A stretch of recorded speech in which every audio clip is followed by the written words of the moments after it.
Radio 2M. Bonsoir, bienvenue sur Radio 2M, Vibes, comme chaque semaine. Petite nouvelle déjà, Oumaima se sent pas très bien, elle est fatiguée, donc elle vient de partir. Mais elle va bien, Zama, tout va bien, elle va survivre.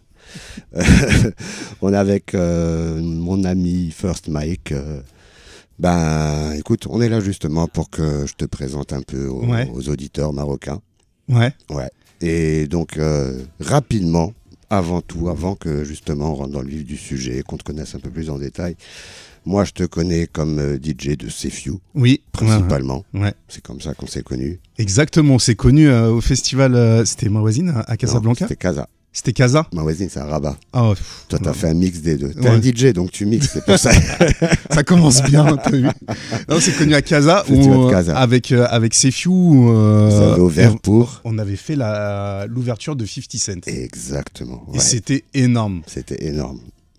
Un souvenir de dingue, c'était une prestation de fou. Et le public de Casa, c'est quoi, je m'en rappelle comme si c'était hier encore. Moi aussi, et puis même, après, on va en parler rapidement, même si j'aurais voulu en parler après, mais je me rappelle, tu sais, que 50 Cent était un peu en colère. Ouais. Parce que vous aviez mis le feu avant lui. Ouais. Tu vois. Et tu te rappelles qu'il y avait la victoire du Maroc.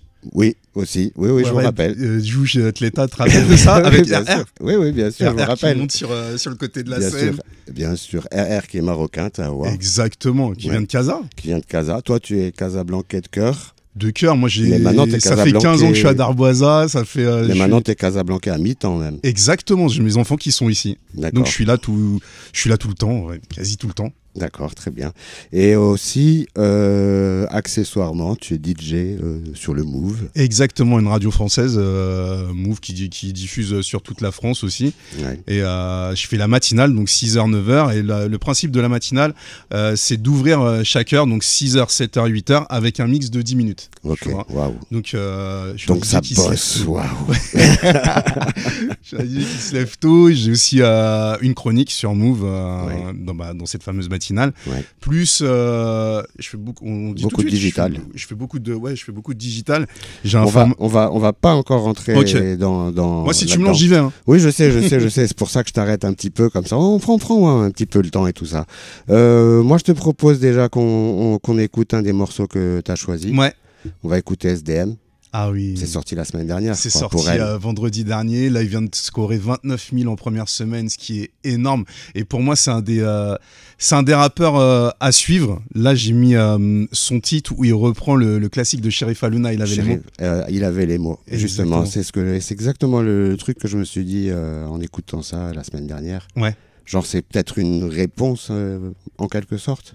Non, c'est un big up, c'est un sample. Tu vois, les vieux comme nous, on va dire c'est un sample, une reprise pour les encore plus vieux. Ouais. Et je trouve ça fort, tu vois. On est arrivé à un stade où on voit que nous, on a un peu pris de l'âge, donc les références pour les jeunes sont pas les mêmes. Elles sont pas du tout les mêmes. Mais c'est là où tu vois que notre culture, la culture rap et hip-hop, en fait, elle reste la même, c'est cyclique. Donc, t'as des intemporels en fait. Exactement. Parce que SDM, c'est la nouvelle génération, mais il connaît Cherif Aluna. Mais Cherif Aluna, c'est l'ancienne génération pour la nouvelle génération. C'est ça. Tu vois le truc. C'est ce que je te dis, exactement. Alors on écoute SDM pour elle tout de suite. Allez. De retour dans le Vibes, toujours avec mon invité First Mike. Je suis hyper content d'être là. Je sais pas si je l'ai dit, je pense que je vais le dire peut-être 20 fois dans l'émission, mais on se connaît depuis hyper longtemps et je suis super content d'être là. Tu sais, les parcours de personnes se croisent et parfois on continue nos vies, chacun de nos côtés, et c'est ce qui s'est passé pour nous. Ouais, exact. Et ça fait peut-être 15 piges qu'on s'est pas vu en fait. Non, quand même pas, parce qu'on s'est revus, je pense que quelques fois après. Vous êtes revenus quand même, non? Avec Sef. Je suis pas sûr. Je sais pas. En tout cas, je me rappelle des parties inoubliables de FIFA et PES là. Ah oui. Ouais, où je perdais à l'époque, mais ça a bien changé. Ouais. Et Youssef qui disait que personne ne le battait, mais bon, nous on sait, hein. On connaît la vérité. Restez connectés, on va dire la vérité dans quelques instants. Voilà, on va tout dire aujourd'hui sur Sefiu. Écoute, déjà merci pour ce son. Comme on disait, c'est un petit rappel sur le son de Cherif Aluna. Exactement. Je trouve ça important, tu vois, parce qu'on arrive à une époque où on dit les jeunes font autre chose, mais en fait, on est lié entre les jeunes et l'ancienne génération, entre la nouvelle et l'ancienne génération. Il y a ce passage de relais qui se fait, même si ça collabore pas. Ouais. En fait, le hip-hop, c'est cyclique. Tu vois, t'as les samples, t'as la composition. Tu vas avoir des années où ça fait que de composer, et tu vas avoir des années où ça sample, où ça reprend d'anciennes mélodies, tu vois. Ouais, et là, c'est ce qui est en train de se passer, tu vois, avec SDM. Grave, qui reprend Sheriff Aluna. Ouais, il n'y a pas que SDM, hein, tu vois, quand tu regardes Central C. Exactement. Quand il a repris Eevee. Il reprend Let Me Blow Your Mind. Ouais, c'est ça.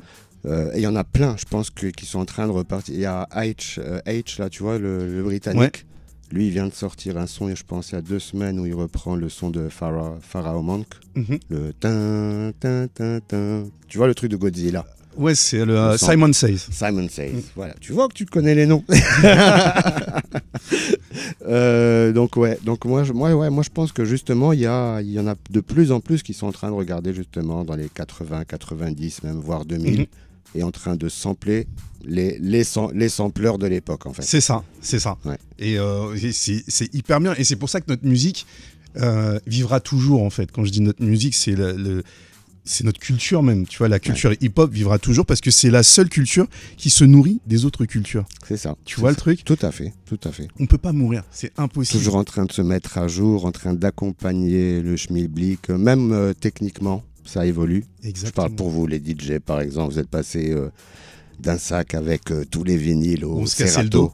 Et on est passé à un ordinateur avec tout dedans. Voilà. Mais ce qui est bien, tu vois, on s'est dit avec l'arrivée du numérique, ouais, ça va tuer le DJing, donc ça a tué certains DJ. Ouais. Mais ce qui a été bien, c'est que paradoxalement, t'as été obligé de refaire ce travail de digging qu'on faisait, d'aller chercher. En fait, l'arrivée du numérique a mis tout le monde à zéro, a remis toutes les cartes à zéro. Et qu'est-ce qui fait la différence entre les DJ aujourd'hui ? Le son que tu passes. Tout simplement, parce qu'on a tous les mêmes bases de données, sauf que ça va être ta culture musicale qui va faire ta différence. Donc il va falloir piocher, il va falloir demander, il va falloir écouter en fait, parce que on a tous le dernier SDM, on a tous le dernier Central C, voilà, il n'y a pas de problème. Mais comment tu vas l'emmener et avec quoi tu vas le mettre ? Ça va être quoi ton morceau qui va faire ah ouais, non mais lui il est pas comme les autres. Non mais tout à fait, c'est ça, c'est là où tu reconnais, en tout cas moi les DJ qui me font vibrer, c'est ça. C'est comment il me fait passer d'un morceau à l'autre, et sans pratiquement que tu le sentes même.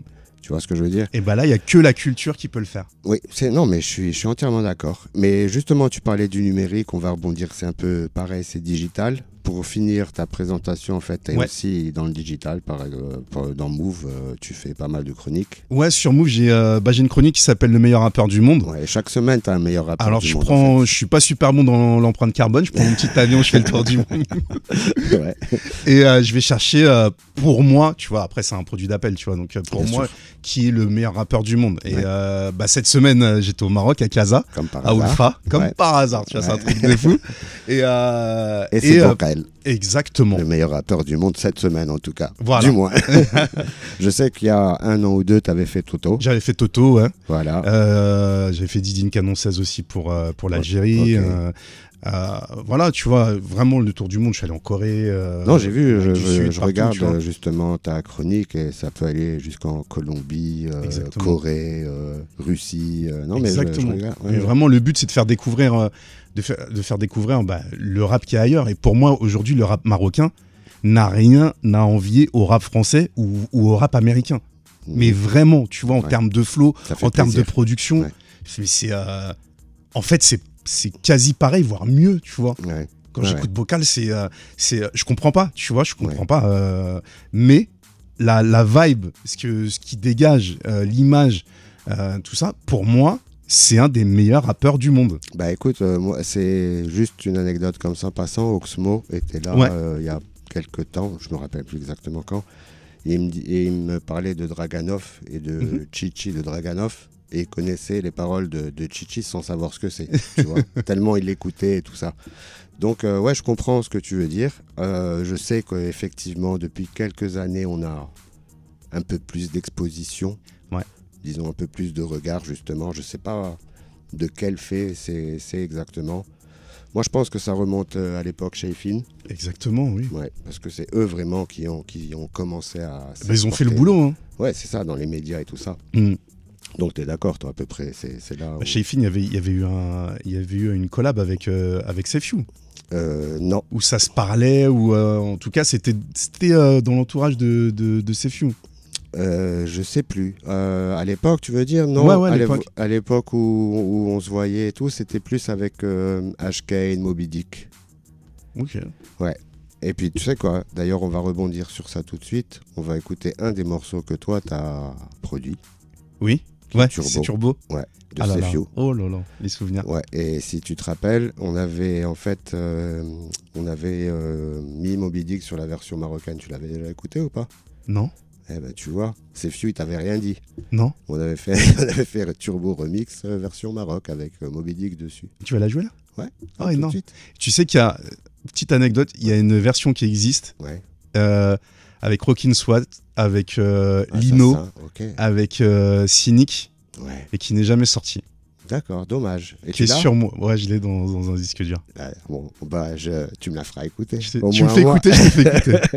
Ok, on écoute ça tout de suite. De retour sur Radio 2M, le Vibes avec First Mike. Alors, tu vois, pour ta première où tu écoutes un son que toi-même t'as produit. C'est énorme quand même. Un son que j'ai produit, je le connais pas. Tu vois. C'est énorme. Bon, tu connais pas le remix avec Moby Dick en fait, c'est ça. Exactement. Ouais. Mais tu sais quoi, j'ai kiffé et lundi, je le passe. Eh ben écoute. Lundi dans l'émission, ça passe. Ben voilà, tu vois, tu peux leur dire ouais. Tu me l'envoies, je les veux ça. Non, promis. Je rappelle aux auditeurs aussi qu'Oumaima n'est pas avec nous exceptionnellement aujourd'hui. Elle était un peu fatiguée, mais elle va bien, elle va survivre. Voilà, on lui passe le bonjour. Dommage. Force à toi. Voilà. Donc on disait en fait, justement on va en profiter. On a écouté Turbo que tu as produit encore une fois. Ouais. Et je sais que tu as produit pour pas mal d'autres têtes d'affiche comme Rof. Ouais, j'ai fait la famille de Rof, et Rof c'est j'allais dire un grand frère, tu vois, mais c'est quelqu'un que j'apprécie. C'est la famille. C'est la famille, vraiment, c'est quelqu'un que j'apprécie beaucoup. C'est quelqu'un avec qui on discute énormément et qui a une ouverture sur le monde et sur les gens que peu connaissent en fait. Ouais.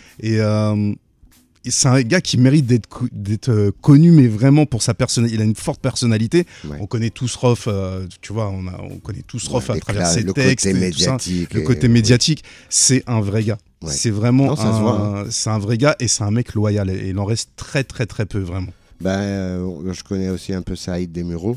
Saïd Desmureaux, qui a produit pour Rof, qui lui a donné ses classiques. Quoi. C'est ça, exactement. Ouais. Et qui dit exactement la même chose. Non, mais c'est une bombe, Rof. Franchement, il y a Rof, il y a Ousni.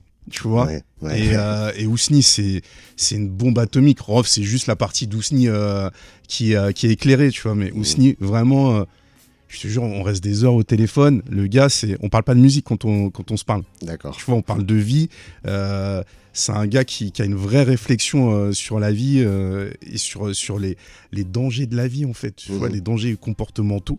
Ouais, et qui est hyper éclairé parce qu'il a vécu des choses très très jeunes. Ouais. Donc il a une maturité que peu ont, tu vois. Après... je me rappelle même à l'époque, désolé de te couper, mais même à l'époque où il cartonnait, de qui est l'exemple, c'était déjà une réalisation d'une maturité. Quoi, de toute façon, il faut juste écouter les textes. C'est ça. T'écoutes les textes, et la profondeur d'écriture est juste énorme. Ouais. Et après, les réseaux, c'est un milieu... les réseaux, c'est tout ce qui est pas vrai, en fait. Ouais, je comprends. Tu vois, donc quand t'es quelqu'un qui est vrai, c'est un peu difficile de gérer ce truc-là, tu vois, de dire j'ai mangé une pizza, c'était génial, et alors que t'es tout seul au resto et c'est pas vrai en fait, tu vois. Ouais. Et ça c'est la difficulté du truc. Ouais, non, mais tout à fait. Mais vrai gars, enfin. Et donc, attends, pour finir, tu avais aussi les sages. Enfin, j'ai fait Danny Dan, le pape de Boulogne. Ouais, qui fait partie des sages poètes de la rue. Ouais, qui fait toujours partie des sages poètes de la rue avec Zoxy et Mélophilo. D'accord. Danny Dan qui m'a donné le pape de Boulogne, ça c'était énorme. On l'avait fait avec mon gars Abdou de Pulp Fiction. Ouais. On était 2 sur cette prod.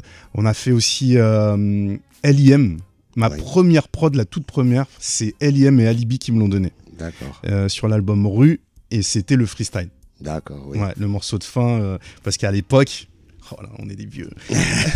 À l'époque, souvent les albums se terminaient par des freestyles en fait. Oui, c'est ça. Freestyle ou même des freestyles collectifs souvent. Ouais, c'est ça. Ouais, c'est ça. Et en parlant de freestyle, t'as même fait un freestyle avec Young Thug. Ah oui. T'as vu, hein, je me documente. Hein.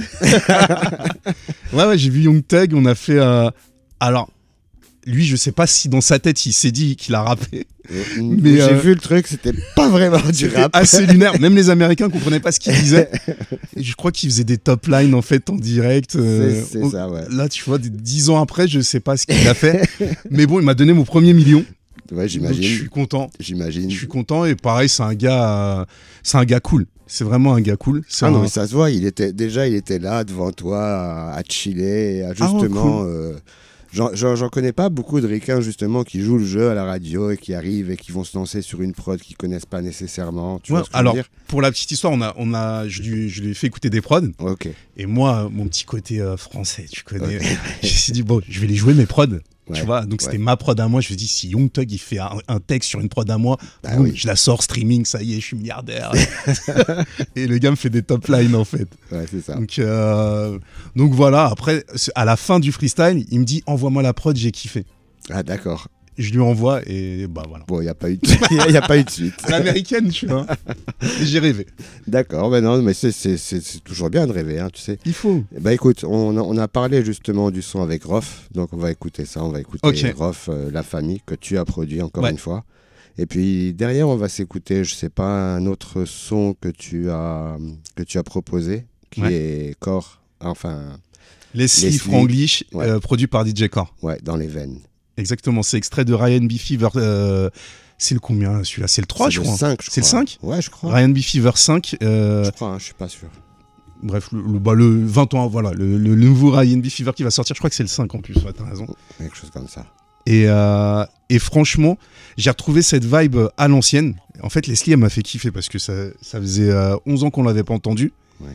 Et elle arrivait à l'ancienne avec Franglish qui a ramené un truc nouveau. Ouais, mais Franglish, j'ai kiffé dès le début, lui, son côté justement English à la française. Et le positionnement des bacs, en fait, sa façon de chanter est incroyable. Non, mais exceptionnel. Et puis, bon, donc c'est un Ryan B. Fever 3.0 en fait. Exactement. Qu'on va écouter après le son que tu as produit encore une fois. La famille, ROH2F. À tout de suite. Toujours avec First Mike, mon invité de ce soir. On a écouté J'ai dit que j'étais content d'être ici ou pas ? Ouais, déjà. Ouais. Tu vas me saouler à force. Ah, bah, je suis bien là. Non, mais écoute, tu fais comme chez toi, comme je t'ai dit. Ok, mais j'oublie pas que c'est chez toi. Non, on est en mode posage.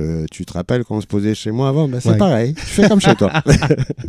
Et un petit coucou à Maïma, encore une fois, qui n'est pas là, un peu fatigué aujourd'hui.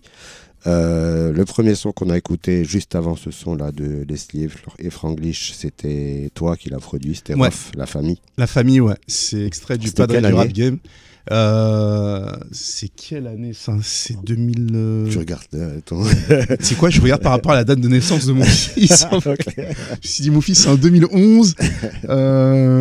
C'est après 2011 ? Je sais plus. Je sais plus non plus. Franchement, je sais pas exactement. Je crois que c'est 2014. Ok. D'accord, donc une dizaine d'années. Ouais, voilà. Ah ouais, quand même. Pas mal, hein. Ça commence à dater. Et justement, parlant de ça, on va repartir au tout début. Ouais.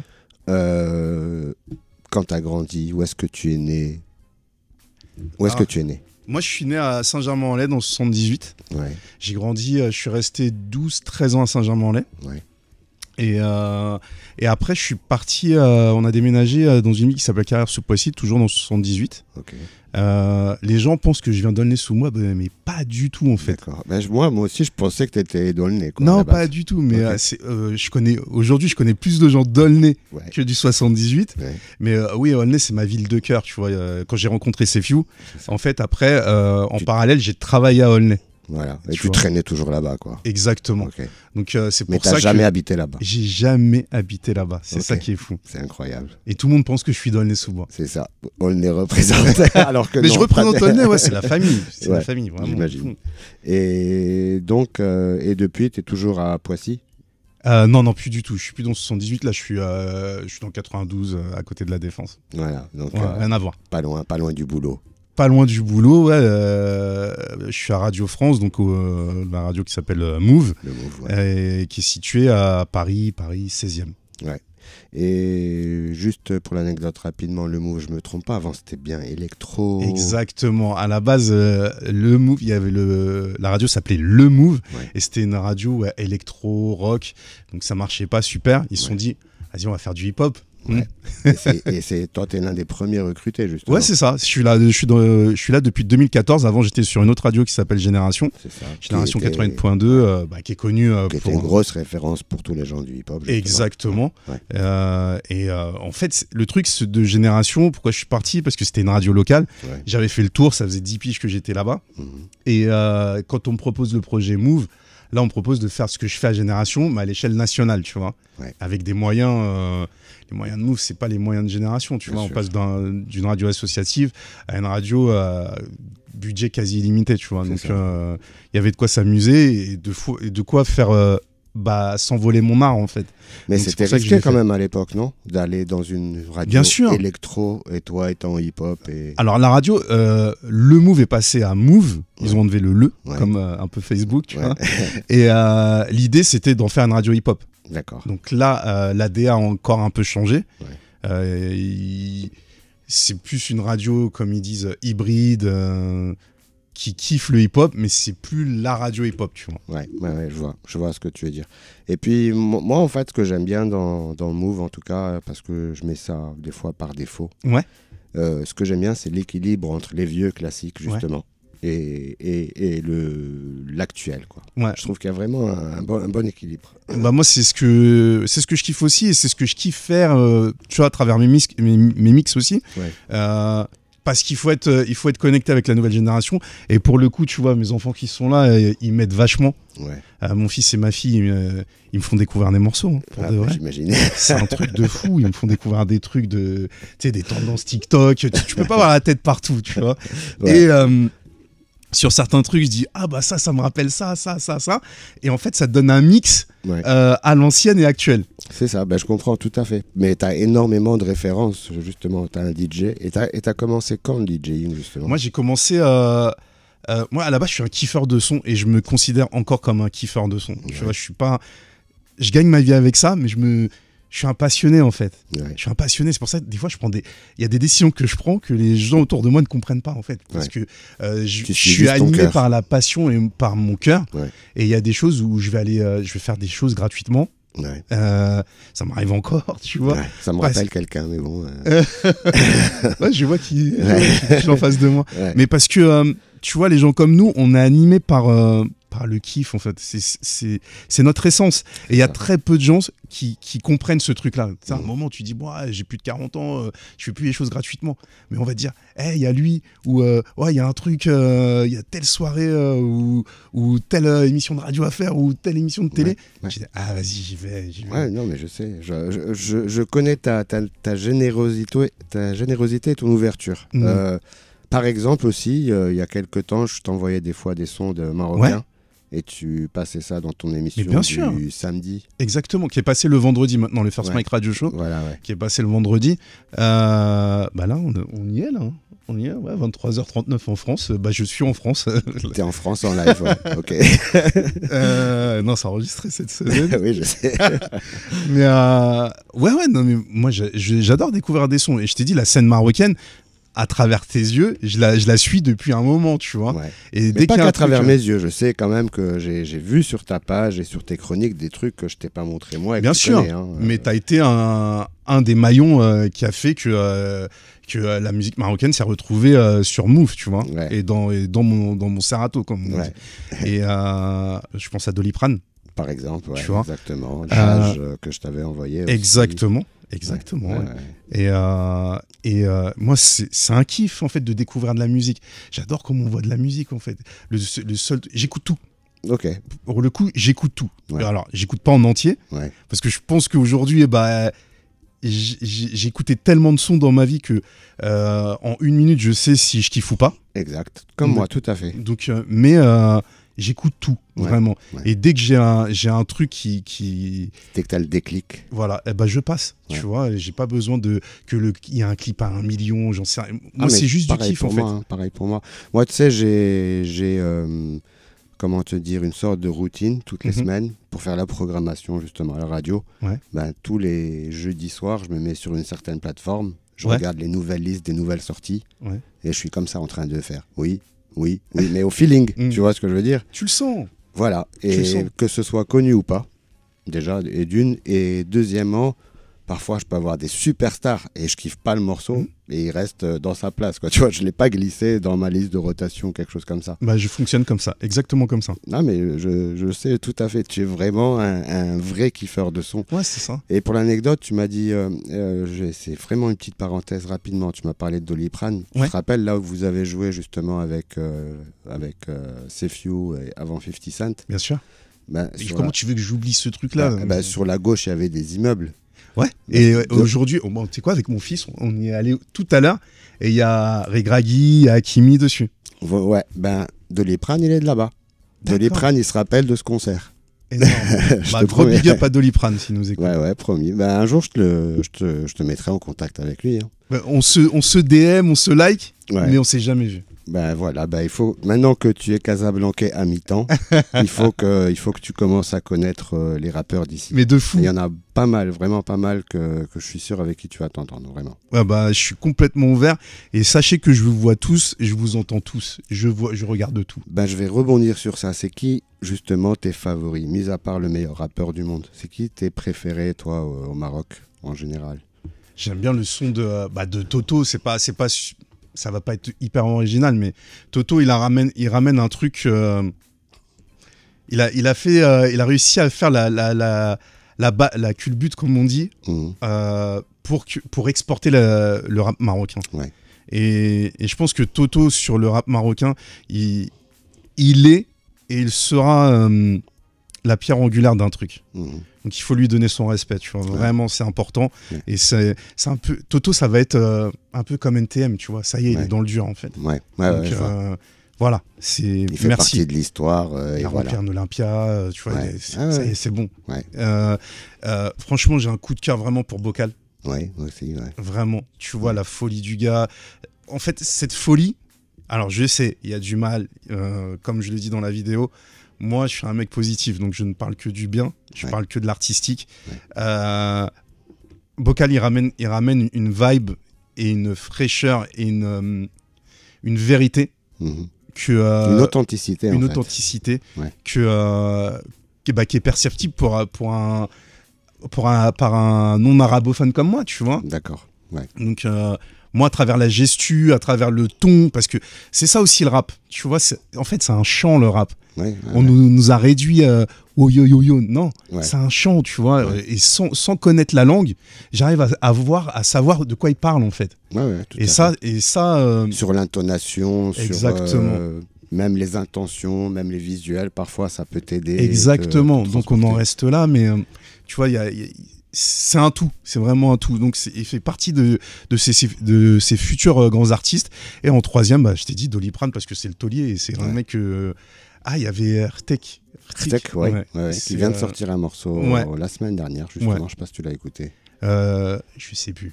Non. Je sais plus, mais il y a un truc. En tout cas, j'ai écouté un truc il y a pas longtemps, mais je me rappelle plus. Ok, d'accord. Et je suis en veille aussi. Ouais. Je suis en veille là-dessus aussi. Mais Irtek, justement, c'est une vraie kickeuse aussi. C'est pareil. Avec beaucoup de conviction. Je te dis, on l'a reçu justement ici et je pense que, comment te dire, c'est l'une de celles qui tient le plus la route en termes justement d'objectifs, de vision. Mais encore une fois, qu'il y a ce qu'on parlait de culture et des jeunes. Justement, moi j'ai l'impression que et après c'est mon opinion personnelle, après on va encore me tomber dessus, mais je pense que plus ils ont de la culture, plus ils vont chercher sur ce qui s'est passé avant, plus ils ont du bagage et plus ils arrivent à se développer. Je sais pas, mais c'est encore une fois moi, je te dis, il y en a plein que je vois qui n'ont pas vraiment qui n'ont pas la curiosité, si tu veux, d'aller voir ce qui s'est passé avant. Mais après, on était un peu comme ça nous aussi. Ah non, moi franchement, j'étais... Quand tu parlais de dig, toi t'étais plus DJ, donc toi c'était plus les sons. Moi c'était mon taf. Enfin c'était mon taf. Moi j'aimais faire ça, tu vois. J'étais baigné dans plusieurs courants musicaux et culturels. Ouais. Mais au niveau du rap, t'as toujours le truc de tuer le père. Ouais. Tu vois, quand NTM est arrivé, ouais, bah non, mais Assassin, les trucs Solar, conscients, Solar, la poésie, c'est bon. Oui. Tu vois, quand 113 est arrivé, Mafia Qu'un Free, c'est bon, les vieux.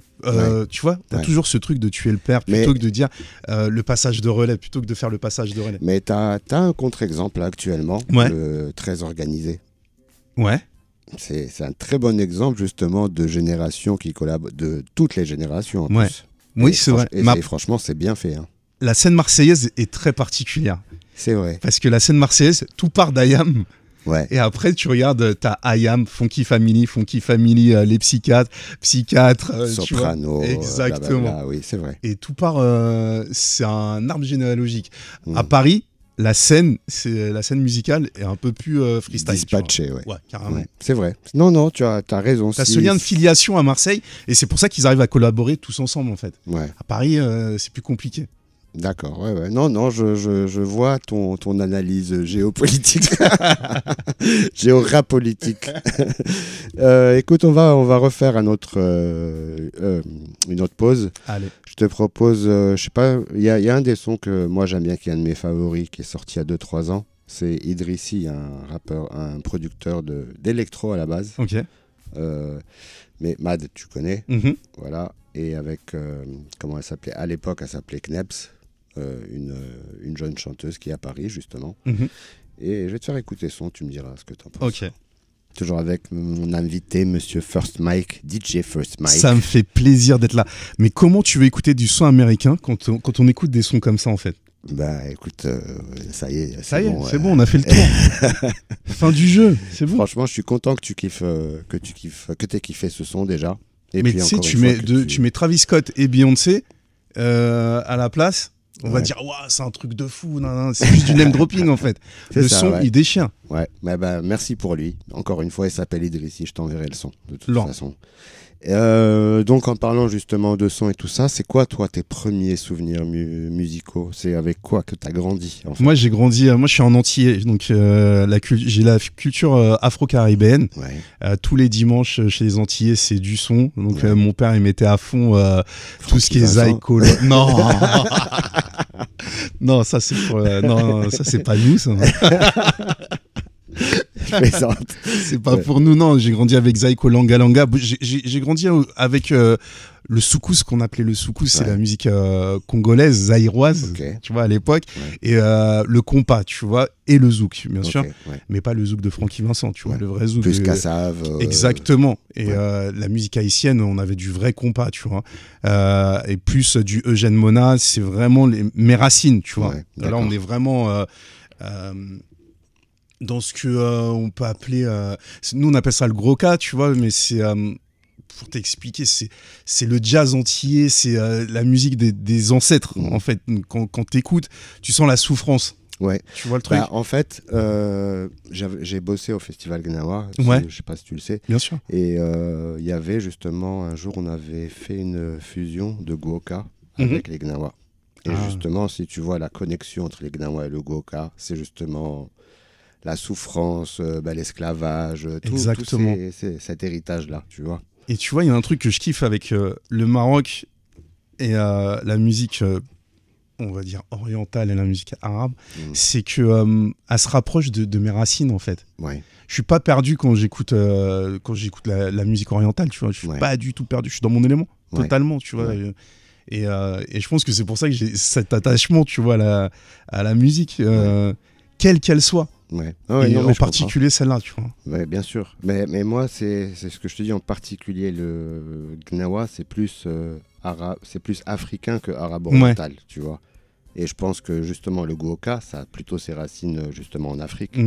Encore une fois, c'est la route de l'esclavage qui a fait que, en fait, c'est les mêmes racines. C'est ça. Tu vois, à chaque fois, on en parle avec plusieurs personnes. C'est comme pour le vaudou. C'est les mêmes codes que les Gnawa, c'est les mêmes patterns rythmiques. tu vois. Et c'est des trucs en commun, alors que c'est géographiquement... Mais après, tout vient d'ici.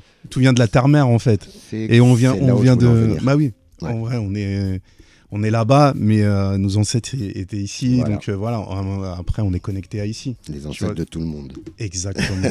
Tout part d'ici. La terre-mère, comme on dit. Voilà. Et donc, ça, c'était tes premiers émois musicaux. C'est ça, mes premiers émois musicaux, c'était ça. Et après, je suis pas entre guillemets, j'allais dire entre guillemets, non, je suis un banlieusard du 78, voilà. Et j'ai écouté de la funk, du rap, de la soul, un peu comme tout le monde. Dans 78, on a écouté un peu plus que les autres, tu vois, de la funk et de la soul. Et d'ailleurs, c'est ce qui a fait ma différence. Okay. Tu vois, tout à l'heure, je te disais qu'il fallait écouter beaucoup de musique. C'est que j'étais... en fait, j'ai été baigné dans la soul funk.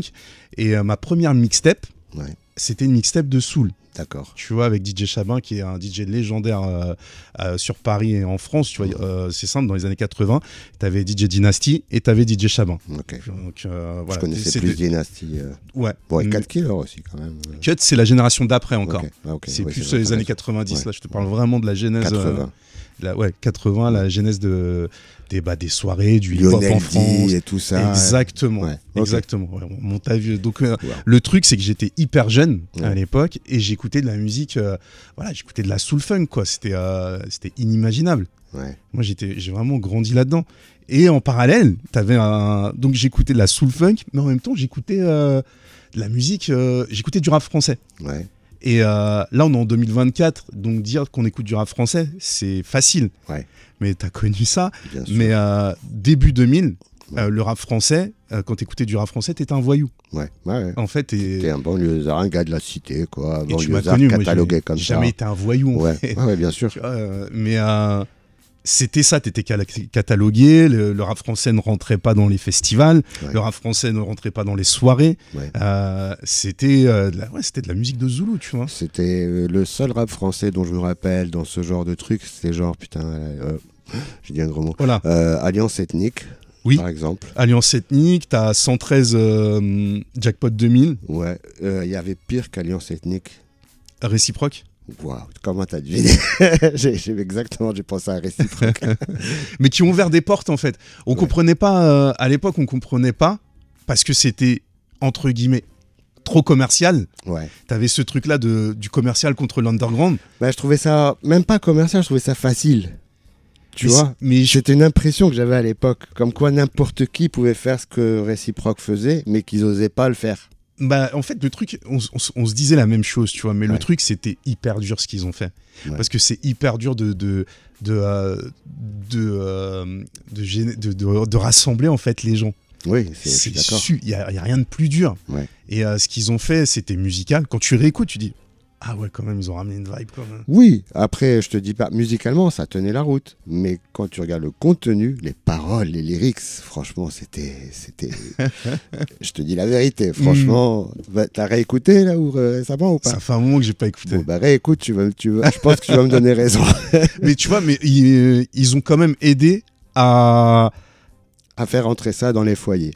Exactement, à banaliser le rap, tu vois, et c'est important ça a été important parce que ça a toujours été une musique mise à l'écart, vous êtes des voyous, vous êtes une sous-culture, non c'est pas de la musique, non victoire de la musique, on vous met pas là, vous êtes fatigant en fait. Là, mon invité de la semaine dernière, encore une fois, il est belge et on a parlé de Benny B, qui était un des plus gros, justement, un des premiers gros tube rap. Mais vous êtes fous? C'est ça. Avec DJ Dadiké, que je big up très très fort, très très bon DJ Dadiké. C'est ce que je disais. Et danseur champion encore. d'IMC, c'est ça? Mais oui.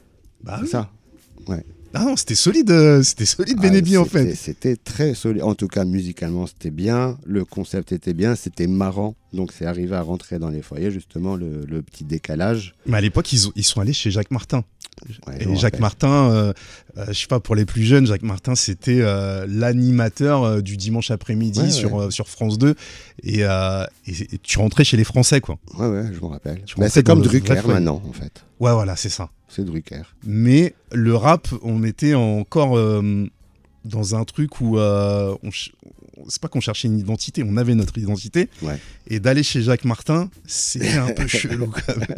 C'était se vendre. C'était se vendre, mais il fallait le faire. Ouais, et ils l'ont sûr, fait bien au sûr. final. Bien ils sûr. ont breaké chez Jacques Martin, ils ont amené du rap chez Jacques Martin. Ouais. Je crois qu'ils avaient mis une casquette où ils ont fait breaker Jacques Martin.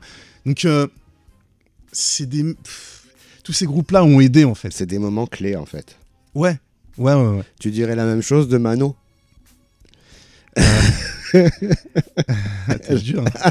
Non mais Mano, tu vois, j'ai l'impression d'être Michel Drucker à défendre tout le monde, c'est un truc de fou. Non mais Mano, pour le coup, c'est du rap français. Ouais. C'est vraiment... Ouais, mais c'est important. Ouais. Tu vois, Mano, Camini, c'est du rap français. Ouais. Pourquoi il rapperait pas en fait? Non, je te dis pas pourquoi il rapperait pas. Je te demande juste, en fait, si tu trouvais pas ça peut-être un peu, allez, opportuniste d'avoir cette niche-là, genre justement celtique. Mano, pour moi, c'était du rap franco-français, breton, tu vois. Bon, enfin, pour moi, tu vois. Après, la boucle, elle marche bien, le refrain marche bien. J'ai envie de te dire, le rap est à tout le monde. Et là, on le voit aujourd'hui. Ouais, c'est clair. C'est à tout le monde, donc il y a tout et n'importe quoi. Il y a même des trucs qu'on appelait R&B avant, qui est du rap maintenant. Exactement. Et ils disent que c'est de la mélodie, tout ça, mais c'est du R&B en fait. On est d'accord. Oui, c'est du R&B. Clairement. on est entièrement d'accord sur ça. Ok, bah écoute, on va rebondir justement sur tes origines, comme tu as dit, les disco, soul et tout. Un autre son que tu m'as proposé, c'est Gap Band, Outstanding. Alors ce son, moi je kiffe. Et je crois qu'il a été samplé par je sais pas combien de... Ah oui, que ce soit le son en lui-même, que ce soit la caisse claire, que ce soit la basse, vous l'avez déjà entendu quelque part. Tu as entendu le morceau de B.I.G. avec Da Brat? Exactement, bah ça c'est Gap Band. Ouais, exactement. C'est cette boucle-là. C'est ça. Et ce son, tu vois, pour moi, la définition de la musique, c'est ça. Entièrement d'accord. C'est un son que je kiffe. Et donc, je l'ai écouté peut-être des milliers de fois. Fin des années 70, je crois. C'est ça. Quelque chose comme ça. Et t'as la place pour tout, il n'y a pas de formatage. Ouais. Tu vois, c'est ça quand la caisse claire rentre, quand t'as le piano qui rentre. En fait, chaque élément est à sa place et la voix, c'est juste un plus. Et voilà la voix. C'est clair. Incroyable. Bon, on s'écoute ça tout de suite. Outstanding. Toujours le Vibes en direct, toujours avec First Mike sur Radio 2M. Merci pour ce son. Ah mais merci, mais tu sais quoi, ça me fait toujours autant de bien de l'écouter ce son-là. Et je pense que pour tous ceux qui nous écoutent, que vous soyez rappeur, producteur, DJ, enfin que vous soyez dans la musique, écoutez du son. Vraiment écoutez du son. Écoutez ce genre de son. Et ce genre de son, et c'est ce qui va vous donner votre originalité. Vous n'allez même pas comprendre pourquoi vous tapez les beats d'une façon, pourquoi vous écrivez de telle façon, pourquoi vous produisez de telle façon. Ouais. En fait, écoutez ce genre de son, écoutez du soukous, écoutez du compas, écoutez du gnawa, écoutez du gros cas. Ouais. Et après, ça va se faire tout seul dans votre tête, vous allez comprendre le truc. Ouais, parce que de toute façon, comme je t'ai dit, tous ces gens-là que tu as cités sont à la base de beaucoup de courants musicaux. C'est ça. Sont énormément samplés justement par les DJ, par les producteurs et tout ça. Donc on revient à la base en fait. La musique. Exactement. C'est de la musique. Ouais. Et tes premiers amours hip-hop, c'était quand, comment? Waouh, mes premiers amours hip-hop, ça a été... Je suis tombé sur une cassette de mon grand frère du Ministère Hammer. Waouh. Ok. Donc... Sacrifice des poulets. Exactement. Je suis rentré... non, c'était même avant, tu vois, c'était 95 210, je crois, le code postal de Sarcelles. Ouais. Et je suis rentré par la grande porte. Tu connais la poésie du Ministère Hammer. Ouais. Et j'ai kiffé, j'ai fait c'est quoi ce truc? C'est quoi, je cours plus vite que les balles, c'est ça? Exactement, cours plus vite que les balles. Il y avait le savoir est une arme et je sors toujours armé. Ouais. Et ça, tu vois, c'était cette époque de rap où c'était hyper hardcore, mais t'avais des messages derrière. Ouais, bien sûr. Et ça m'a complètement bousillé. Donc je suis passé de Ministère Hammer à la Mafia Quinfri, en passant par la Secret Connection. Et après, toute l'époque 2000, t'as eu les DC's La Peste, t'as eu l'époque Diams, Cynic, Salif à l'époque aussi, les spécialistes avec Princesse Agnès. Ceux qui étaient avec For My People. Exactement, oui, exactement. Cool Chain et compagnie. Exactement. Ouais. Bustaflex. Oui. Les sages poètes de la rue. Oui. Je suis content parce que dans le First Mic Radio Show là, que je fais en ce moment, j'ai fait le pari justement de ramener Bustaflex. Ok. Tu vois, ma première de l'année, je me suis dit, vas-y, je vais me faire un kiff, je vais ramener Bustaflex. Ouais. Et les anciens, ils ont cette vibe-là. Ouais. C'est inexplicable, en fait. Je te jure, il y a un truc, et je leur dis 5 minutes avant de commencer l'émission. Je leur dis, les gars, il faut faire une phase B. Hein. Okay. Là, en ce moment, c'est Kendrick Lamar. Allez, vas-y, on fait Kendrick Lamar. Et ils le font sans problème. Je dis, ouais, vas-y, on le fait. Ouais. Il faut pas leur dire va et vas-y parle à mon manager. Pas du tout. Pas du tout. Et la vidéo, elle a explosé sur Insta. Et voilà. J'ai vu. Et ça, c'est la force de notre musique, de notre art, en fait. C'est que t'arrives, tu sais pas ce que tu vas faire et selon la vibe que tu vas mettre, et bam, ça prend. C'est obligé de prendre, en fait. On n'avait pas le choix. Tu vois le truc ? Et donc ça a pris et je suis hyper content d'avoir fait un très très beau score avec Zoxy, Bustaflex et Ice Creamy aussi qui est dans le freestyle. Ça c'était il y a 2 semaines, c'est ça? C'était il y a 2 semaines. Là je te le dis, là je vais faire Saiyan Super Crew. Oh superbe. Donc je fais le Saiyan Super Crew, là ça arrive d'ici 15 jours, là on fait l'émission. Dans son intégralité, tous. Alors, des membres du Saiyan Super Crew. Pour communiquer comme eux, je vais faire des membres du Saiyan Super Crew. Parce que des membres du Saiyan Super Crew sont en tournée en ce moment. Oui, d'accord, ok. T'as capté. Sauf 2. Oui, écoute, je suis à la page un peu. Voilà, c'est ça le délire. Ok, tu sais d'ailleurs qu'il y en a un d'entre eux, Leroy. Ouais. Qui a sorti un projet avec Moby Dick, justement. Ok. Je crois 6 titres. Ok. Ouais, en commun. Je vais jeter une oreille. Ah, tu vois. Donc, t'apprends pas mal de choses aussi. Mais de ouf. Je vais venir plus souvent. Mais avec plaisir. Et sinon, en rap américain, c'est quoi tes premiers amours? Le Wu-Tang. Ah ouais, direct. Le Wu-Tang. Okay. Le Wu-Tang, ça m'a mis une tarte. Franchement, le Wu-Tang... Alors un coup je me prenais pour Method Man, un coup je me prenais pour ODB, un coup j'étais Ghostface, Genius aussi. Le Wu-Tang, en fait ils étaient complets. Ouais, c'est ça. Ils étaient complets, c'était aussi bien musical que social, mais tu voyais en fait, tu visualisais. Ouais. Tu visualisais l'album en l'écoutant. Ouais, tu vois, avec les bruits de Shaolin, t'étais là, on voulait tous faire du kung-fu. Ouais. T'imagines, Reza, il nous a... voir les films de Shaolin aussi, pareil. Il a mis toute une génération dans un délire en fait, Reza. Ouais. On voulait tous s'habiller en Wu-Wear, on était tous des Killabiz. Ce que j'allais dire, au-delà de la musique et des MC, il y a même le marketing, la stratégie, la vision. Mais qui était incroyable. Waouh. C'était incroyable. Après, tout à l'heure, pour revenir au rap français, on peut citer Secteur A aussi, tu vois, pour la vision. Avec Arsenic et tout ça. Gynéco, Arsenic, Passis, Tommy, tout le monde, MC un Janik. Collectif. Exactement. Et tu vois, pour Reza, il avait cette vision. C'est ça. Et j'aime bien les gens qui ont les visionnaires, en fait, tout simplement. C'est pas que de la musique. Reza, il a élevé des consciences, en fait. Ouais, parce que le Wu-Tang, c'est pas que du rap. Il y a 6 mois, j'ai fait la connaissance d'un gars qui a la Wu Foundation en France et qui aide les personnes sans abri. Ok. Tu vois, et le truc s'appelle Wu Foundation. D'accord. C'est affilié au Wu-Tang, tu vois. Ok. Et ils lèvent des fonds et ils sortent les gens de la rue. Ils aident les gens, ils font des maraudes. C'est cool ça. Et je trouve ça, mais c'est incroyable en fait. Et c'est ça le hip-hop. Ouais. C'est ça le hip-hop. Nous, c'est ça, c'est notre culture. Ça vient de la rue, comme il disait Ayam. Exactement, ça vient de la rue, mais c'est du partage, c'est de l'entraide. Parce qu'à chaque fois on dit le hip-hop, on l'associe au rap. Ouais. En fait, et pour les jeunes, le hip-hop c'est de la danse maintenant. Mais bon, laisse tomber. Ouais. Mais c'est pas que le rap en fait, c'est toute une manière de vivre en fait. Et c'est de l'entraide. Ouais. Moi, je suis rentré dans le hip-hop. Comme je t'ai dit, je viens du 78 de Carrière-sous-Poissy. Ouais. C'est une ville où il n'y a pas de centre-ville. Ouais. Tu vois, moi, j'allais à la Défense. Pour ceux qui connaissent un peu Paris, il n'y a pas de centre-ville. Ouais. Et moi, c'est des gars qui m'ont aidé. Tout mon parcours est fait de rencontres, comme la tienne, comme Sefiu, comme Juan, comme Asko, comme Selecta Casa, comme tout. Moi, c'est que des rencontres. Et c'est que la chance que j'ai dans ma vie, c'est d'avoir de connaître des gens qui sont un peu dans ma gamberge, en fait. Ouais. Et on s'aide. C'est tout.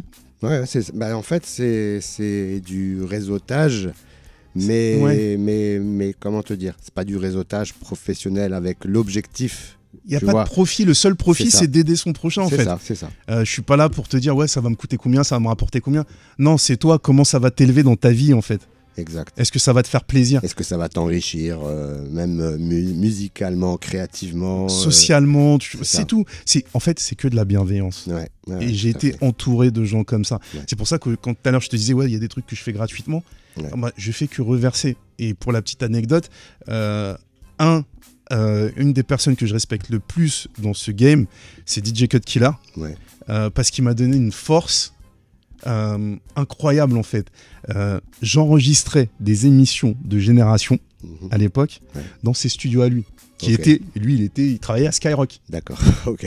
Tu vois le délire. À l'époque, on était vraiment concurrents, tu vois. Et c'est vraiment, c'est ce qu'on peut appeler plus que de l'entraide même, parce que il hébergeait un concurrent en fait qui préparait son émission chez lui. Un concurrent. Après, c'était Cut Killer, elle était tellement loin. Mais tu vois ce que je veux dire. Radio concurrente en fait. C'est ouf. Et il voyait un petit jeune. Viens enregistrer chez moi, tu vois. Il y a pas de problème. Il y a les platines, ça fait tourner le studio, voilà. Et pour 0 €, je te parle. Hein. J'imagine. Et voilà, il m'a fait monter sur scène avec Ludacris. Oh, wow. Tu vois le truc, je vois Ludacris. Mais là, tu vois, on est début 2000. Ouais. Je vois Ludacris, je fais purée. Il me fait faire un passe-passe avec lui. Waouh, ok. Tu vois le truc. Ouais. Je suis là, je suis à l'Élysée-Montmartre. Donc, on fait la première partie. Et j'ai Cut qui est en train de faire un passe-passe. Il me dit, vas-y frérot, c'est maintenant. D'accord. Donc là, t'as pas le temps de réfléchir, tu fais le passe-passe. Je comprends pas ce qui m'arrive, tu vois. Ouais, bien sûr. Et c'est que ma vie, elle est faite que de rencontres comme ça, tu vois. Quand on fait 50 Cent ici, en fait, il y a des choses qui sont tellement grosses, t'as pas le temps de réfléchir, en fait. C'est ça. Hichem, il t'appelle, il dit, ouais, première partie de 50 Cent. Vas-y, on vient. Mais en fait, tu réalises même pas, en fait, ce qui se passe. C'est quand tu sors de scène, tu dis, attends, mais le mec là, c'est 50 Cent. Ouais. Je me rappelle qu'on avait passé plus de temps avec Wookid, qui était super sympa. Ouais. Lui, pour le coup, il était super sympa, super dispo, pas comme 50 Cent. Le DJ, ouais, c'est ça. Après, pour recontextualiser, 50 Cent, c'était quelle année là? On était en 2000. C'était 2011. C'était The Massacre. C'était. C'était vraiment le 50. C'était 50 Cent, il était au haut de sa hype, tu vois. Donc après, ça reste un Américain, tu connais. C'est ça. Non, mais je te dis ça parce que moi, je me rappelle, je sais pas, j'ai eu le plaisir de voir Busta Rhymes. Ouais. Honnêtement, c'était autre chose par rapport à justement les échanges humains, le côté cool, tu vois. Et 50 Cent, pour moi, c'est juste le gars qui a juste passé, faire son concert et il s'est barré, en fait. Busta Rhymes a vraiment pris un peu plus déjà, il est venu quelques jours bien en avance, il a pris le temps, il s'est... c'est pas pour te dire, pour me la péter, mais vraiment, on s'est posé, on a discuté, il posait plein de questions sur comment vous faites, les jeunes, le rap, tu vois. Et tu vois la différence de mentalité. Mais tu vois que tu cites 2 artistes, et Busta, c'est Leader of the New School. Ouais, c'est ça.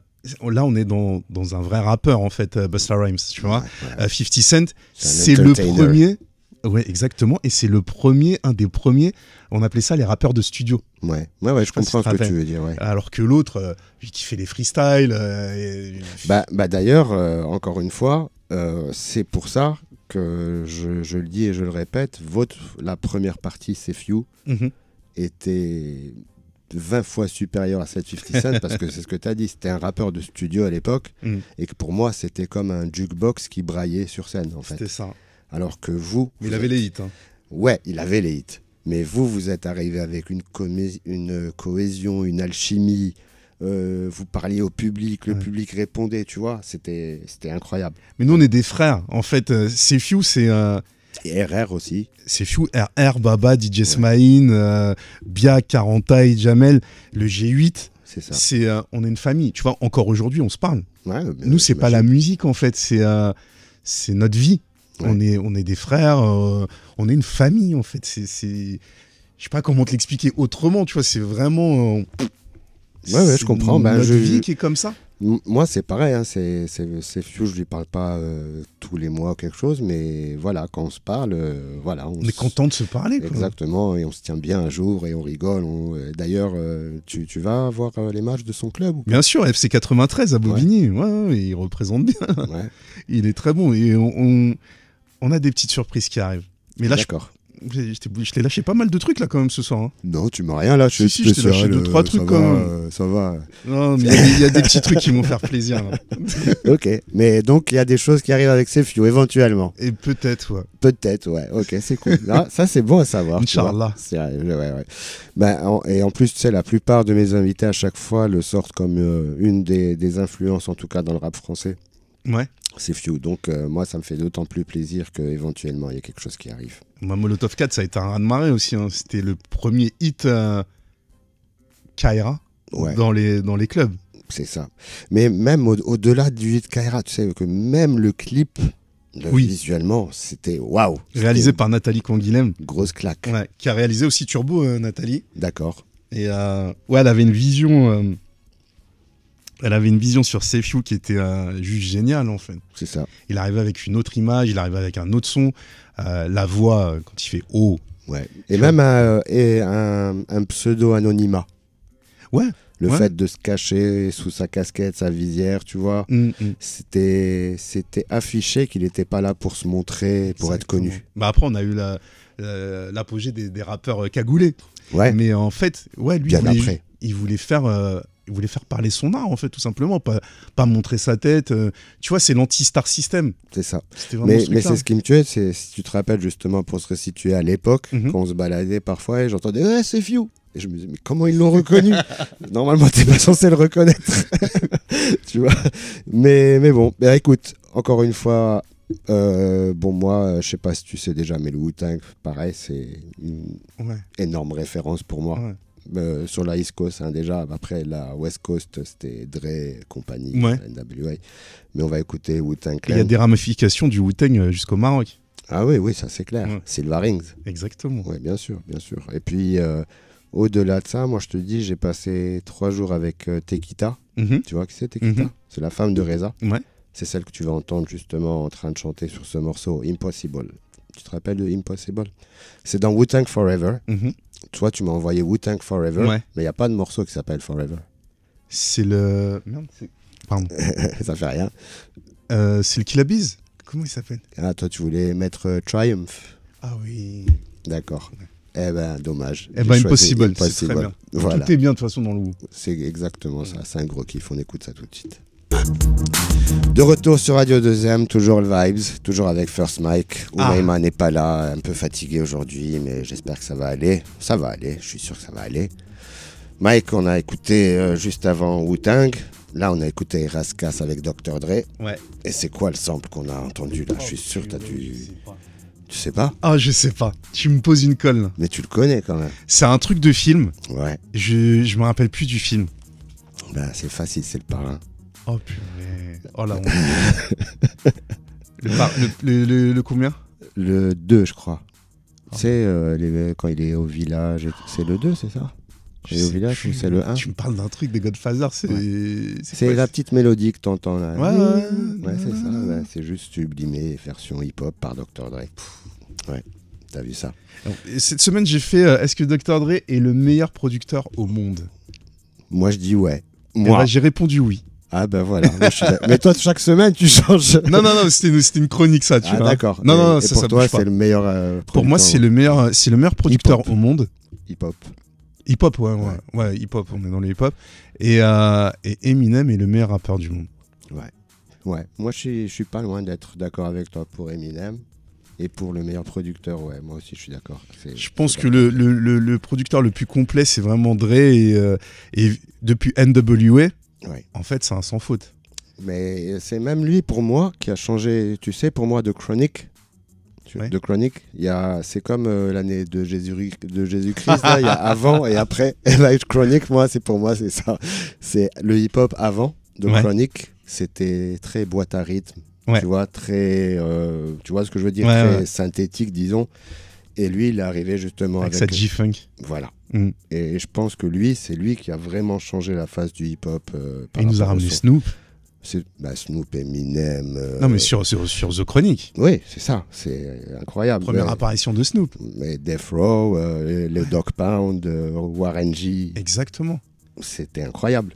Mais je sais pas si tu es d'accord, toi, sur comme quoi cet album-là, le Chronic, le tout premier, on parle pas du... 96 Non, 92. 92 Ouais. Je te parle du tout premier Chronic. Hein. Ouais, c'était 92. Pochette blanche où il est... voilà, avec la feuille. Ouais. 92 ou 93 max, mais je te dis... Ouais. Ah, je te voyais, putain. Ouais. Et ouais, donc pour moi, c'est ça. C'est l'album référence standard qui a tout changé. Tout ce qui arrivait après avait justement cette influence et l'empreinte de Dre. C'est vrai. Tu vois ce que je veux dire? C'est vrai.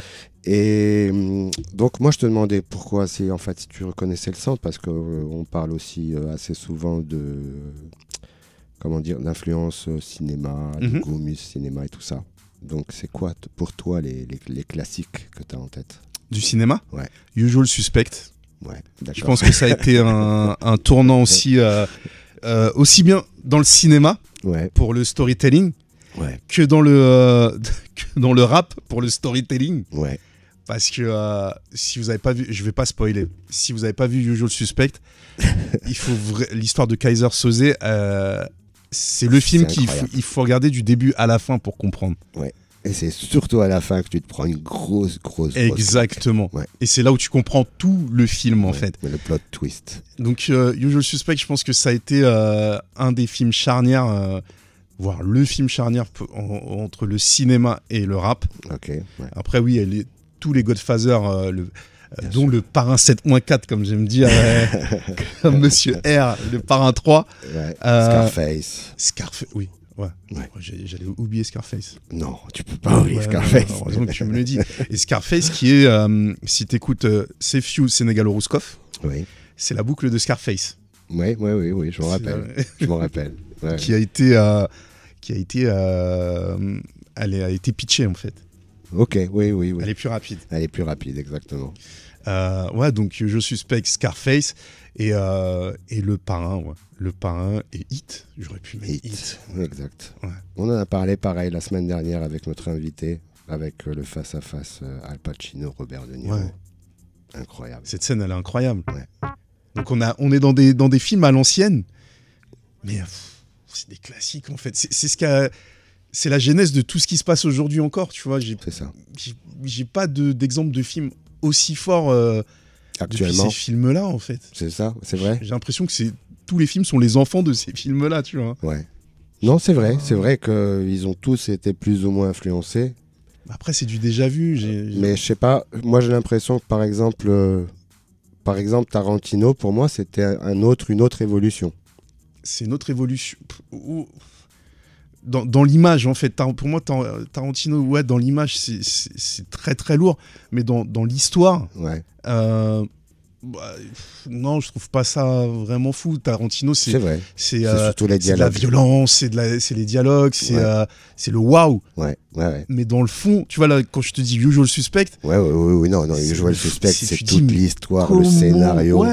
Oui, je suis entièrement d'accord avec toi. Comment ils ont fait pour imaginer ça? Comment il a réfléchi à ça, ouais. Tu vois le truc? C'est ça. Tandis que Tarantino, j'enlève pas le talent du gars, tu vois, c'est très très très lourd. Ouais. Mais je suis plus dans un truc d'effet visuel. Oui, je suis entièrement d'accord avec toi. Vraiment, je suis d'accord. Après, c'est comme pour te montrer, enfin pour te dire comment je peux faire le parallèle. Tu te rappelles de Drop de Pharcyde? Oui. Qui est un des meilleurs clips, je pense, qu'on ait vu. Il y a eu Drop de Pharcyde et aussi The Pharcyde, c'est Running. Oui. Non, mais je parle de Drop particulièrement. Parce qu'il a été tourné à l'envers. À l'envers. Ouais, et remis à l'endroit, en fait. Voilà. Et je me disais, le gars, comment il a réfléchi, justement, à l'envers, toute la chanson. Et si tu te rappelles, sur tous les plans rapprochés, c'était le gars, le lip-sync était parfait, même à l'envers. Mais parce qu'ils ont chanté à l'envers, en fait. C'est ça, je sais. Il y avait un gars avec un panneau. Exactement. Qui leur avait fait ça phonétiquement. Mais juste le gars, le réalisateur, c'était Spike Jonze à l'époque, qui est devenu un gros réalisateur justement après. Je me demandais, mais comment il a visualisé ça? Comment est-ce qu'il a... Tu vois ce que je veux dire? Et le running est important aussi. Dans la réalisation du clip, je me rappelle pas. Non, dans l'histoire. Dans l'histoire, oui, bien sûr. Parce qu'ils ont tourné l'esclavage à l'envers, en fait. C'est ça, oui, je me rappelle. Ça. Can't keep running away. Exactement. Ouais. Donc c'est pour, oui, mais après dans l'histoire, en fait, Pharcyde a fait avancer l'image en fait du rap. Ouais. T'as Busta aussi. Oui. Busta Rhymes, je pense que Busta, Missy Elliott, je les mets sur le même plan. On fait avancer aussi toute l'imagerie du rap. Très flashy, très entertainment. Exactement. Ouais. T'avais Tribe Called Quest aussi à un moment. Oui. Qui était très jazzy, qui rentrait bien en général, même dans les playlists en fait. Même si c'était du vrai bon rap. Tribe Called Quest, The Roots, tout. Ouais, on est obligé de les associer. Hein. Ouais, c'est Common. Common. Ouais. A été très important. De la soul. Ouais. On va tous les citer là si on continue. Ouais, LL Cool J. Oui. Ben, t'as vu le dernier truc qu'ils ont sorti avec Eminem? J'aurais préféré ne pas le voir. Ah ouais, le clip. Ouais. Mais le clip morceau, et même le morceau. T'as pas aimé? Non, j'ai pas kiffé. Moi, j'ai bien aimé juste le côté flow saccadé, si tu veux. Pour moi, ça T'es fait resté sur ta faim. qui veulent revenir à tout ouais, j'ai un truc. Non. Ok. Non, laisse-moi avec mes souvenirs. T'aimes pas les nouveaux trucs d'Eminem? En fait, il rappe très bien. Pour moi, c'est le meilleur rappeur du monde, hein, je le répète. Ouais. Mais là, j'ai un rejet du rap américain. D'accord. Je te jure, parce que pour moi, le rap français et le rap... je te disais tout à l'heure, le rap marocain, ça y est, on est au-dessus, en fait. Ouais, on est au-dessus. Et c'est un truc de fou ce que je vais dire, mais je les vois comme des petits. Tu trouves que ça se répète, que... Il m'impressionne plus. Il y a plus... Ouais, je vois ce que tu veux. Tu vois, il va faire ses roulements, il va rapper vite. Ok. Donc tu vas me dire, même les J. Cole, les Kendrick, même ceux qui sont à l'ancienne un peu, même ceux-là... Alors Kendrick, moi je suis en France, tu vois. Ouais. Il y a pas un gars qui parle américain. Donc Kendrick, moi j'ai un problème avec Kendrick Lamar, c'est que il sort un album à minuit 5, tout le monde dit ah ouais c'est génial Kendrick. Ouais. Sauf que Kendrick, pour comprendre, des fois il a des triples sens. Oui, non, mais c'est un historien, hein, lui, quelque part. Mais t'as des formes, il fait des formes de phrases, et il a des formes de construction de rimes où la même phrase veut dire à 3 sens différents en fait. Ouais, non, c'est ce que je te dis. Et donc c'est à comprendre, c'est hyper dur. Ouais. Il est très très fort techniquement, tu vois, c'est pour ça que c'est Kendrick. Mais pour le public européen, quand on me dit ouais c'est méga lourd ceci cela, il y a des références que nous on n'a pas, on comprend pas, tu vois, tout simplement. Donc c'est pas évident de rentrer dans cet univers là. Après musicalement c'est lourd, il n'y a pas de problème, mais ça me met pas la tarte de tous ceux qu'on vient de citer, tu vois, d'un Wu-Tang, qui ont un son un peu plus universel, tu vois, même d'un Jay-Z, grande époque, tu vois, ou Eminem grande époque, tu vois, Kendrick, c'est d'un Dr. Dre, comme on disait tout à l'heure, pour rester dans la West Coast. Tout à fait. Donc Kendrick, c'est très très lourd, mais c'est lyricalement que c'est lourd en fait, et il y a vraiment très peu de personnes qui comprennent le truc.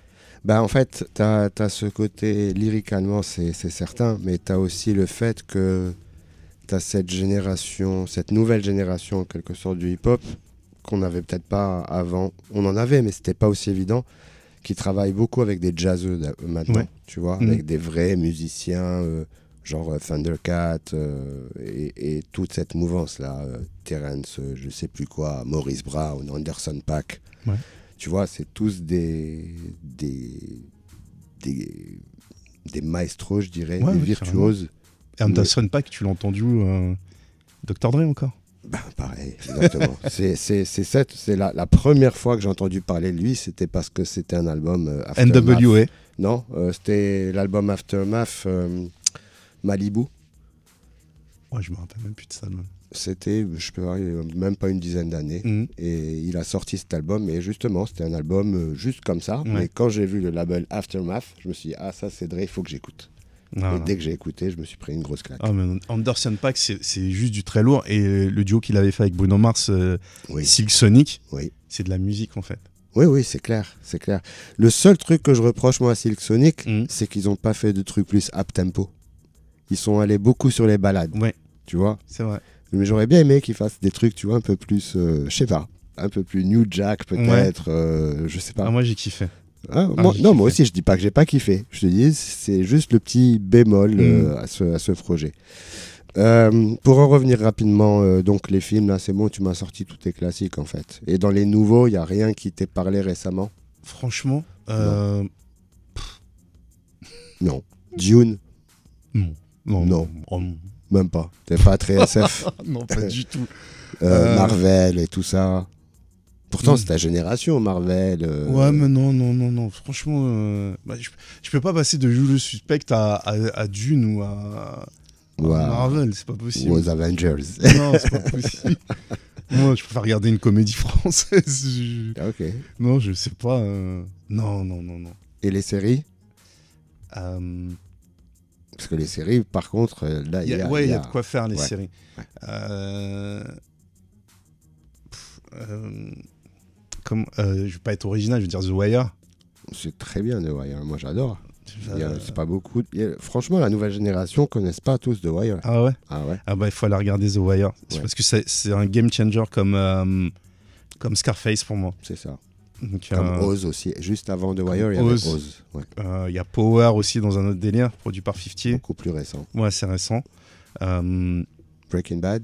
Ouais, je suis un fou. Oh, t'es un fou, t'avais zappé. Ah oui. Et tu sais que je l'ai regardé super tard, Breaking Bad. Ouais. Je l'ai regardé pendant le Covid. Ouais, je sais plus moi. Non, moi je l'ai vu avant le Covid, je pense. Ouais. Ah, mais j'étais.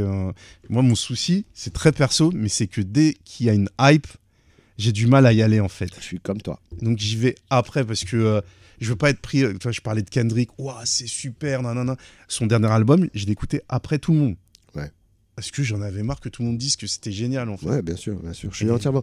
Moi, je vais te donner un exemple concret. Je me rappelle que Matrix, je l'ai vu un an après. Ouais. Quoi.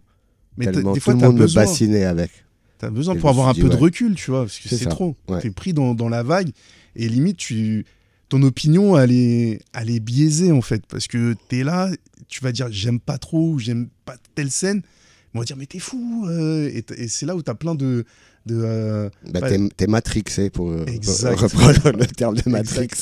T'es matrixé par les gens et par les hype et tout ça, et tu vois plus le truc du. Non, tu vois plus. En fait, ça te montre le niveau d'espérance, ou tu vois ce que je veux dire? Exactement. Je sais pas, j'ai essayé de traduire en anglais là, de raise expectations, mais je sais pas comment on dit en français. Bah non, ça te montre tu t'attends à un truc de fou et voilà, mais c'est un truc de fou, mais t'es déçu. Voilà, parce que les gens t'ont tellement hypé dessus que non, en fait, c'est pas à ce niveau-là. Exactement. Ouais, je suis d'accord. Don't believe the hype. Don't believe the hype, Public Enemy, exact. Et comment te dire, si on parlait aussi d'acteurs, d'actrices fétiches, rapidement. J'en ai pas. Je m'attache pas aux personnes. Moi, Ah ouais? Non, j'en ai pas du tout. Genre, puisqu'on parlait que souvent, t'as un acteur, mais tu sais qu'il est dans un film, il faut que tu vois le film. Je sais pas. Non? Non, je m'attache pas aux personnes. Non, vraiment. Walou. Walou. Non, l'histoire, qu'elle soit jouée par Pierre-Paul Jacques, s'il joue bien, il n'y a pas de problème. Mais j'ai pas le truc de oh, c'est Al Pacino, il faut que j'aille le voir. Non. D'accord. Et écoute, on est bientôt à la fin de l'émission. Déjà? Écoute, moi j'étais bien là. 10 minutes. Moi aussi, hein. Mais je t'ai dit, toi et moi, on pourrait faire l'émission, je crois, chaque semaine. Surtout que t'es DJ, donc c'est normal. On peut parler musique pendant des heures. Donc, j'adore ça en fait. Et je voulais te demander aussi rapidement foot. On parlait du FC 93. Ouais. Mais c'est quoi tes clubs préférés? Alors, moi, sache une chose, c'est que j'ai traîné toute ma vie avec des passionnés de foot. Mais t'es pas foot. Et je suis une quiche en foot. Là, actuellement, je travaille à Canal+, dans une émission de foot. Okay. Et je suis une quiche, je te mens pas à toi, je suis une quiche en foot. D'accord. Et c'est mon fils qui qui est en train de m'apprendre les clubs, les joueurs, les transferts tout ça, et tout ça. Bah t'as vu, il est arrivé, c'est un footeux mon fils. Ouais, Liverpool. Hein. Donc, il a la même coupe que Mohamed Salah. Regarde derrière, il y a écrit quoi? Ouais, c'est Mohamed Salah, j'imagine. Ouais. Donc je m'y mets. Et moi, je suis l'avis de mon fils. Donc, et à un moment, il était avec Haaland. Donc, je suis pro Haaland. Il est avec Paris, je suis avec Paris. Il est avec City, je suis avec City. Voilà. D'accord, ok. Toi, t'es... Son pied, mon pied. Tabar Rabha, comme on dit. La traduction, c'est t'es avec le vainqueur, en fait. Je suis avec mon fils. Je sais pas si c'est des vainqueurs. Je suis avec mon fils. Ouais, City, ils sont pas mal, franchement. Ouais. Paris, ouais, mais bon, ils n'arrivent pas à percer en Europe, malheureusement. Ouais. Et qui on a dit Liverpool? Ouais, bof. Année, tu dis quoi là cette année? Voilà. Real, il dit. Ouais, ouais, avec le Real. C'est bon. Ça, pour le coup, je suis d'accord avec lui. Le Real, une fois sur deux, tu te trompes pas quand tu dis Real Madrid, en fait. Ouais. En plus, il y a Mbappé maintenant là-bas. Ouais. Donc c'est pour ça que ton Vinicius, Rodrigo, tout ça, c'est une bonne équipe. Ah bah tu vois, tu connais un peu quand même. Je t'ai dit, il me met dedans. Et tu joues avec lui à FIFA ou pas? Ouais, je l'éclate régulièrement. Il peut pas répondre, donc c'est bon. Là, il n'y a pas de père-fils. Je suis sérieux. Oui, je te connais sur ce plan-là. Même si tu n'avais pas notre niveau à l'époque, tu reconnais. Ouais, j'étais au-dessus de vous, c'est vrai. Mais, allez. Attends, quand j'inviterai Sefiu, il va dire la vérité sur toi, t'inquiète pas. Mais j'ai changé entre-temps. Ouais, tu t'es entraîné. Ouais, de fou.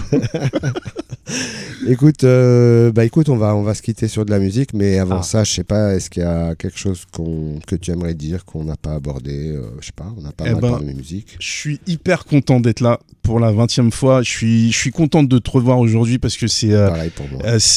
Comme je le disais, moi, ma carrière, elle est faite d'humains. En fait, et de rencontres, et tu fais partie de mes rencontres, et on s'est jamais lâché en fait, même à distance. Et le message que je voudrais dire à tous les auditeurs, c'est vraiment lâchez pas l'affaire. Moi, je suis un mec, je viens de Carrière-sous-Poissy, dans 78 en France. Il n'y a pas de centre-ville dans ma ville. Je connaissais personne, mais vraiment, je connaissais personne. Aujourd'hui, je vis de ce que j'aime.